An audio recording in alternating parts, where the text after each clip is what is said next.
Assalamualaikum warahmatullahi wabarakatuh. Selamat malam dan salam sejahtera untuk kita semua. Selamat datang di podcast Kantin Hukum bersama saya selaku pengelola dari Kantin Hukum. Sebelum kita masuk ke sesi pembahasan kita pada malam hari ini, saya akan memperkenalkan terlebih dahulu apa itu Kantin Hukum. Jadi teman-teman, Kantin Hukum itu merupakan media informasi berbagi pengetahuan tentang hukum, terutama dasar dari ilmu hukum. Kantin Hukum dibentuk pada tahun 2018 dan dikelola oleh beberapa mahasiswa Fakultas Hukum Untag Semarang. Jadi teman-teman, Kantin Hukum ini masih dibilang sebagai tanaman baru untuk menjadi pohon yang nantinya akan memberikan buah manfaat ilmu pengetahuan untuk teman-teman dan masyarakat tentunya.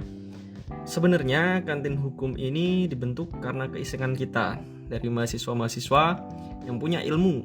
Sayang kalau tidak ditularkan, dan jadilah kita membentuk suatu media dan kita jadikan sebagai media Kantin Hukum. Jadi mohon maaf apabila dalam penyampaian dan materi masih sedikit kurang adanya. Namun beberapa materi telah kami diskusikan dengan beberapa dosen mata kuliah terkait. Jika nanti ke depan ada kritik maupun saran dari teman-teman atau ada yang mau ditanyakan seputar pengetahuan hukum, bisa mengirimkan ke email kantinhukum17@gmail.com atau bisa memfollow Instagram kita @kantinhukum17. Oke, langsung saja kita masuk ke sesi materi. Jadi beberapa waktu lalu ada teman-teman yang bertanya, apakah orang-orang yang membangunkan sahur itu dapat dipidana? Pertanyaan menarik ini teman-teman, karena beberapa waktu yang lalu tentu kita tahu bahwa ada berita yang viral nih di media sosial tentang sekelompok orang yang sedang berkeliling rumah membangunkan sahur dengan menggunakan berbagai macam alat dan nyanyian. Sampai orangnya itu keluar lalu marah-marah kan teman-teman. Nah, oke, sebelum kita masuk ke pembahasan, saya akan sedikit mengulas tentang apa itu hukum dan bagaimana sih hukum itu terbentuk. Sebenarnya sampai saat ini definisi hukum sendiri masih abstrak dan belum menemukan definisi pasti. Namun, dari berbagai pendapat ahli dapat kita simpulkan bahwa hukum adalah seperangkat aturan yang bertujuan untuk memberikan ketertiban dan keadilan di masyarakat yang di dalamnya terdapat sanksi apabila melanggar. Dari definisi tersebut, ada beberapa aspek yang perlu kita perhatikan teman-teman, seperti hukum adalah seperangkat aturan, dan tiap-tiap aturan yang berlaku, apakah bisa disebut hukum? Tidak, karena ia harus memuat tujuan yang jelas. Kenapa aturan itu dibuat? Dan sanksi yang melanggar, apabila ada yang melanggar aturan tersebut, harus ada sanksi. Maka hal tersebut bisa disebut sebagai hukum apabila memenuhi 3 unsur tersebut.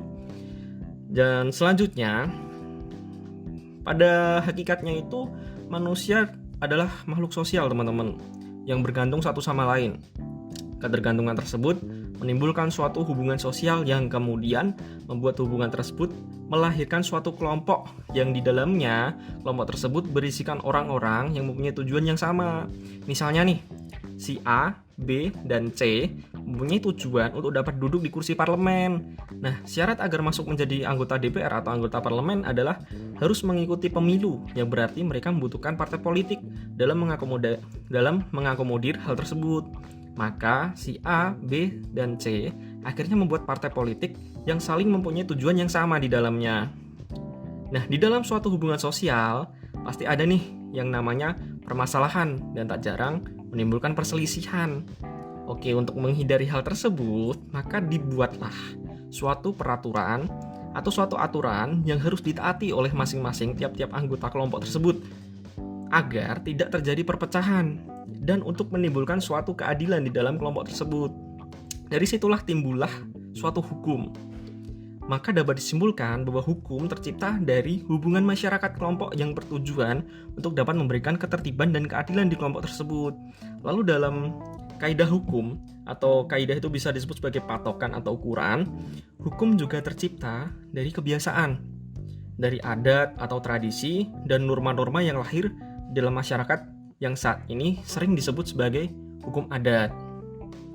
Oke, kita masuk ke dalam pembahasan. Secara hukum, kegiatan berkumpul di suatu tempat pada malam hari atau dini hari yang menimbulkan kegaduhan dapat dijerat hukum dengan berdasarkan pasal 503 angka 1 Kitab Undang-Undang Hukum Pidana atau disebut KUHP, yang bunyinya dengan hukuman kurungan selama-lamanya 3 atau denda sebanyak-banyaknya Rp225. Barang siapa yang membuat riuh atau ingar-bingar sehingga pada malam hari waktunya orang tidur dapat terganggu. R. Susilo menerangkan bahwa supaya dapat dihukum menurut pasal tersebut, maka perbuatan harus dilakukan pada malam hari, pada waktu orang tertidur, dan jam tidur atau jam malam tersebut tergantung nih pada kebiasaan di tempat tersebut. Tapi kan kita tahu pada umumnya itu jam tidur itu pasti sudah kita sebut sebagai jam 11, itu pasti orang-orang udah tidur kan teman-teman. Nah, tapi teman-teman nggak sampai di situ aja. Harus dijelaskan pula maksud dari suatu perbuatan yang mengganggu ketentraman dan ketertiban itu sendiri. Ketentraman itu adalah suatu tatanan sosial dan peraturan perundang-undangan sehingga terselenggara sendi-sendi kehidupan yang menjamin rasa aman dan tenang. Sedangkan ketertiban adalah ketentuan perundang-undangan yang berlaku. Sedangkan ketertiban adalah suatu keadaan kehidupan yang serba teratur dan tertata dengan baik sesuai dengan ketentuan perundang-undangan yang berlaku. Maka apabila dalam melakukan perbuatan seperti membangunkan orang sahur tadi melanggar ketentuan di atas tersebut dan perbuatannya dilakukan pada malam hari, maka pasal 503 tersebut dapat dikenakan teman-teman. Wah, berarti kemarin saya bangunin orang-orang sahur itu bisa dikurung ya? Waduh, tapi perlu diketahui juga, kalau yang berwenang melakukan penegakan pasal ini dan penyelenggaraan ketertiban umum pada masyarakat itu Satuan Polisi Pamong Praja atau biasa disebut sebagai Satpol PP, sebagaimana diatur dalam pasal 1 angka 8 Peraturan Pemerintah atau PP nomor 6 tahun 2010 tentang Satuan Polisi Pamong Praja. Belum sampai di situ teman-teman? Pasti teman-teman bertanya-tanya nih. Lalu berarti bangunin orang sahur itu bisa dipidana? Perlu diketahui teman-teman, sebagaimana yang telah disebutkan di atas, bahwa hukum juga lahir atas dasar adat atau tradisi.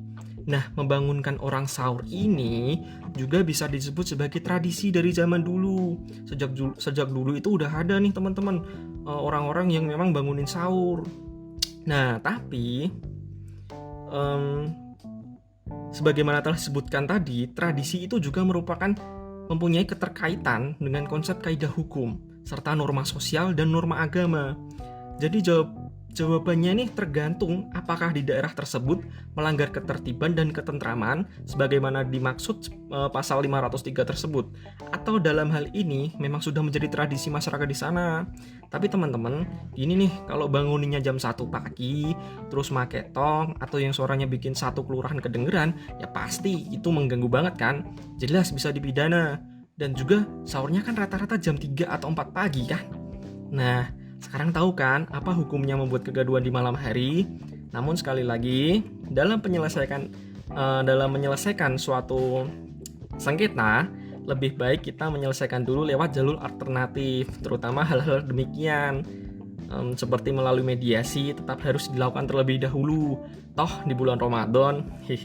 Oke teman-teman, mungkin sekian dulu materi yang kami sampaikan. Apabila ada pertanyaan, kritik, atau saran teman-teman, dapat mengirimkan ke email kantinhukum17@gmail.com atau melalui DM Instagram @kantinhukum17. Dengan senang hati, kami akan menerima segala pertanyaan, kritik, maupun saran dari teman-teman demi membangun kantin hukum ke arah yang lebih baik.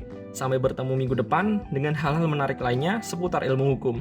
Yuk belajar hukum lebih asik bareng kantin hukum. Assalamualaikum warahmatullahi wabarakatuh. Selamat malam.